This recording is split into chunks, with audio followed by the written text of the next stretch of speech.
একক দেশ হিসেবে মার্কিন যুক্তরাষ্ট্র বাংলাদেশি পোশাকের দ্বিতীয় বৃহত্তম বাজার। তবে সেই বাজারে ক্রমে কমছে মেড ইন বাংলাদেশের হিস্সা। বিপরীতে বাড়ছে ভিয়েতনামি পোশাকের কদর। ইউএস ডিপার্টমেন্ট অফ কমার্সের আওতাধীন office of textile and apparel অটেক্সার হালনাগাদ পরিসংখ্যান বলছে, চলতি বছরের জানুয়ারি থেকে মার্চ পর্যন্ত ১,৮০৭ কোটি ডলার মূল্যের পোশাক আমদানি করেছেন মার্কিন ব্যবসায়ীরা, যা ২০২৩ সালের একই সময়ের তুলনায় ৭.১৪% কম। দেশটির এই সংকোচনমুখী আমদানি নীতির সবচেয়ে বেশি প্রভাব পড়েছে বাংলাদেশে। এক বছর আগের তুলনায় চলতি বছরের প্রথম ৩ মাসে মার্কিন বাজারে তৈরি পোশাক রফতানিকারকদের শীর্ষ ৫ দেশের মধ্যে কেবল রফতানি বেড়েছে ভিয়েতনামের, যেখানে সবচেয়ে বেশি ১৭.৫% বেশি কমেছে বাংলাদেশের। এ অবস্থায় খাত বিশ্লেষকরা বলছেন, ফাস্ট ফ্যাশনকে গুরুত্ব দিয়ে ঢেলে সাজাতে হবে উৎপাদন ব্যবস্থাকে। এটা ফাস্ট ফ্যাশনের ইম্প্যাক্ট, এবং যে জায়গাগুলোতে আমাদের সক্ষমতা আর অনেক বাড়াতে হবে, আমরা এই জায়গাগুলোতে অনেক পিছিয়ে আছি। আমরা এখনো পর্যন্ত মার্কেটিং করতে গেলে স্মল কোয়ান্টিটি দেখলে আমরা নিই না।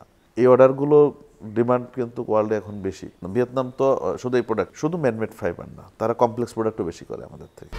১, ২, ৩ ঢাকায় জমি জিতে নিন ১০০% ক্যাশব্যাক সহ ২০ কোটি টাকার পুরস্কার। গতানুগতিক ধারার থেকে বৈচিত্র্যময় পোশাক তৈরিতে মনোযোগ বাড়িয়েছেন শিল্প মালিকরাও। তবে তারা বলছেন, উদ্যোক্তাদের কাটাতে হবে শক্তিশালী ব্র্যান্ডিং মার্কেটিং দুর্বলতা। সেই সঙ্গে কারখানা আধুনিকায়নে স্বল্প সুদে বড় অঙ্কের ব্যাংক ঋণ নিয়ে এগিয়ে আসতে হবে সরকারকে। আমাদের এখানে হাইয়েস্ট গ্রিন ফ্যাক্টরি, ম্যানমেড ফাইবারটা আমরা কিন্তু অনেক পিছিয়ে আছি। আমাদের এখানে সেরকম কোনো স্পিনিং মিলও হয়নি ম্যানমেড ফাইবারের, এবং কোনো টেক্সটাইলও হয়নি। সরকারকে বারবার তাগাদা দিচ্ছি যে এগুলো করা দরকার। তো করতে গেলে অনেক ইনভেস্টমেন্ট, সেই ইনভেস্টমেন্ট আমরা এই 13, 14, 15% ইন্টারেস্ট দিয়ে কখনোই সম্ভব হবে না। সরকারকে এগিয়ে আসতে হবে। সরকার যেমন ওয়ার্ল্ড ব্যাংকের অনেক ফাইন্যান্স পায়, আইএফসির পায়, এই টাকাগুলো এই ফাইন্যান্সটা নিয়ে যদি সরকার 2-3% বা 4%, 4% আমাদেরকে যদি দেয়, তাহলে আমাদের জন্য এই বাজারটা আরও অনেক বড় হবে। কারণ এখন বাজারই হলো ম্যানমেড ফাইবারের দিকে যাচ্ছে, কটন থেকে ম্যানমেড ফাইবারের দিকে আস্তে আস্তে যাচ্ছে।